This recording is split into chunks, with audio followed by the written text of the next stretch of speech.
Ngayon, isa po si Congressman Adyong at ito na nga po, magkakaso doon sa 18 Marites. Ano tawag nga natin? Maleta Boys. Maleta Boys.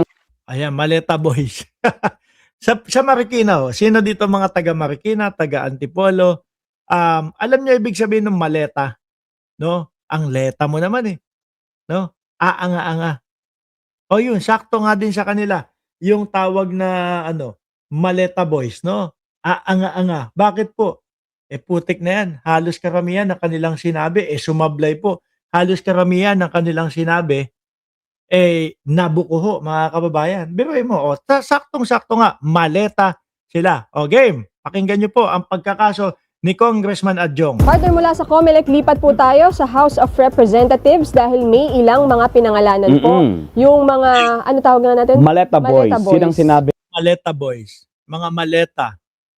Mga aanga-anga. ng AFP. Oo, wag na raw tawaging ex-Marines. ex-Marines. Okay. Makasama po natin si Representative Zia Alonto Adyong ng 1st District.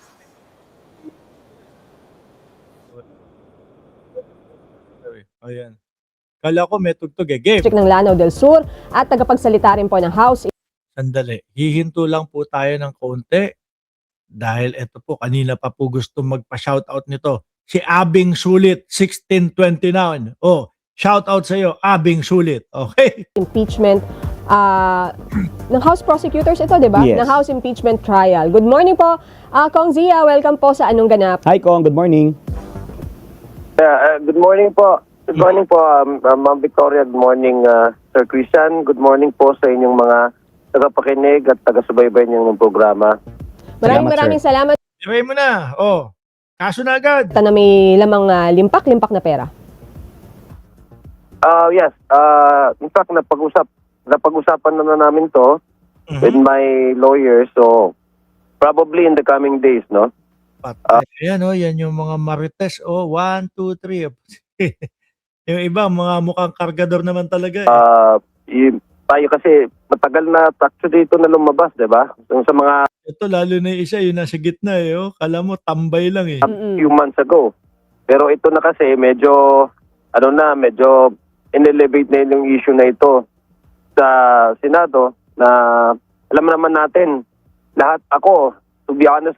Ang iniisip ko dito, mga kababayan, dahil si Defensor, simula pa lang naman po medyo nagdedelikado na yan. Ayan, yung mga huling mga buwan, yung mga bahay bembangan na po, yung mga nakita kay Defensor. Yung dati po, merong mga kwari-kwari pa naman. Di ba? So siguro, yung pong donasyon, actually, umamin naman sila dyan, mga kababayan, yung donasyon na ibinigay kay Rodante Marcoleta, baka ito po yung mga kapalit. Palusutin lahat ng gustong mangyari ni Mike Defensor sa Senado. Ayan, tingnan nyo mga kababayan, nakita nyo naman, sabi ko nga sa inyo, hindi na dapat binibigyan ng pansin ito sa Senado. Bakit po? Dahil doon pa lang po sa kanilang mga press conference, alam mong mga panggagago na yung habol. Diba? Bakit mo pa bibigyan ng panahon tapos uubusin pa yung pera? No? O masasayang pa yung pera na nakapondo sa araw na yon sa Senado. Di po ba mga kababayan? Ngayon kaya lang talagang kailangan ng pumunta sa Senado dahil ang dami na din pong idinamay ng mga tao. Sabi ni Junior Gabuyo, wag isnabin ang t-shirt ng mga kargador. Puro Bible. Totoo? Bible scripture? Yan? Baka nahawak kay Peter Cayetano. Baka produce ni Alan Peter Cayetano. Ano po? Tingnan niya natin. With you, matagal ko nang ayong sana patulan to Few months ago nung lumabas yung listahan nila. Pero this time, I think, it deserves the attention that they really want to seek, which is, yun nga, hindi ko makita puro Bible verses ba yan? probably, having this case, having the issue discussed in the court. Opo. Ano po kaya yung nakikita ninyong rason kung bakit may mga idinamay pong pangalan nitong tinaguriang Maleta Boys? Specifically pa po, yung ilan sa mga yon ay una, part nung bagong majority ngayon sa Senado at yung ilan pa po dito ay part nung mismong prosecution team ng Kamara para Simple lang, yun lang ho, mga kababayan. Ano? Upang i-discredit yung mga tao na nagsusulong po ng impeachment ng vice-presidente, mga boss. Para kapag kasi ganon, no, yung ibang mamamayan natin na mga aanga-anga na hindi aware kung ano talaga ang mga nangyayari, pag narinig, ala, kaya naman pala nila ipinapa-impeach ang vice-presidente kasi tumatanggap sila ng mali-maleta galing doon sa mga tao na gustong maging presidente sa 2028 para ma-disqualify si Sara Duterte. Ganun lang ho, mga kababayan. Napakasimple. Kaya tignan nyo po, puro kalaban o puro yung mga nagsusulong ng impeachment, yung mga may maleta. Yung isa, si Jose Alvarez, wala naman daw natanggap na maleta or whatever nung hindi tinanggap na i-endorso yung impeachment versus Presidente Marcos, ayun, sali na daw po siya sa mga nakatanggap ng maleta. Nakita niyo po, 'di ba? Simple-simple ang logic, mga kababayan. sa impeachment trial. Obvious naman anong rason nila? Nakita niyo naman po yung nakita naman po ninyo yung kanilang hearing. Actually, walang pinagkaiba doon sa mga presko na ginawa nila nung una. Ang pinagkaiba lang is ang nagtatanong hindi media, ang nagtatanong yung ilang senador lang. Oo, tapos inililid nila, no, papunta doon sa gusto nilang mga maging sagot po, mga kababayan. Ayan, di ba? Kaila Marcoleta, tanong niya. Si Marcoleta, tanong niya, sagot niya. O di po ba? Tapos sila Amy Marcos, gusto pa yata i-lead yung isa sa 18 marites. Dagat ba o ano? Dagat ba o lawa? Dagat ba o lake? Di ba? Lahat po, mga kababayan, ng mga itinatanong nila, dyan po sa Green Ribbon Committee. Green, opo, bakit? Duterte Ribbon Committee lang naman yan Ang pinagsisilbihan ng mga yan, ng mga senador na nandyan po, ay ang pamilya Duterte ho, mga kababayan. No?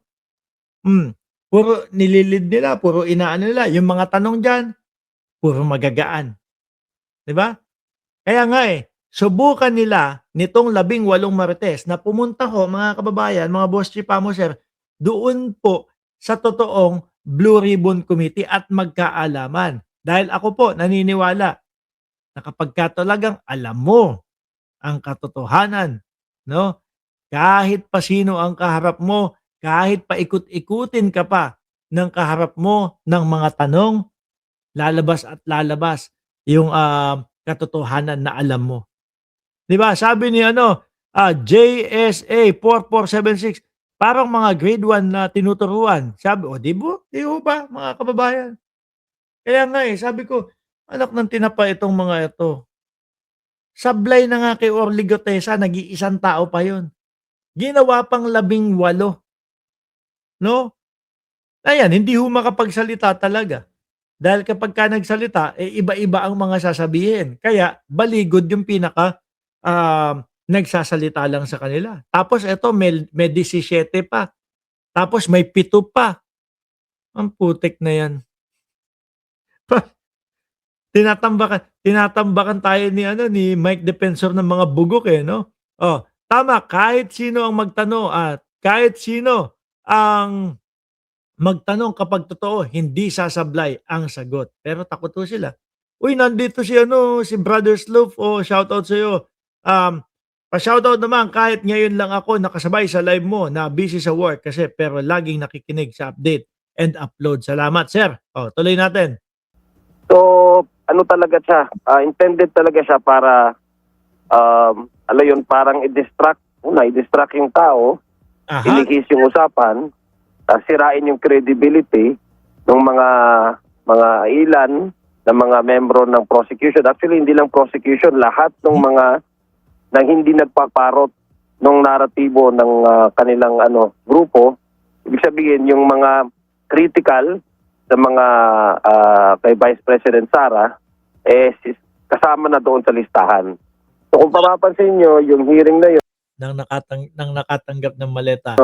may wala ngang staff galing sa Senado. Correct. Ano? Totoo, walang stop na dumalo galing sa Senado, mga boss chief sir. Kaya 'di ba nakita nyo si Alan Peter Cayetano, buwisit at ines, walang osaa. Oh, wala yung mga taga-panumpa, wala lahat.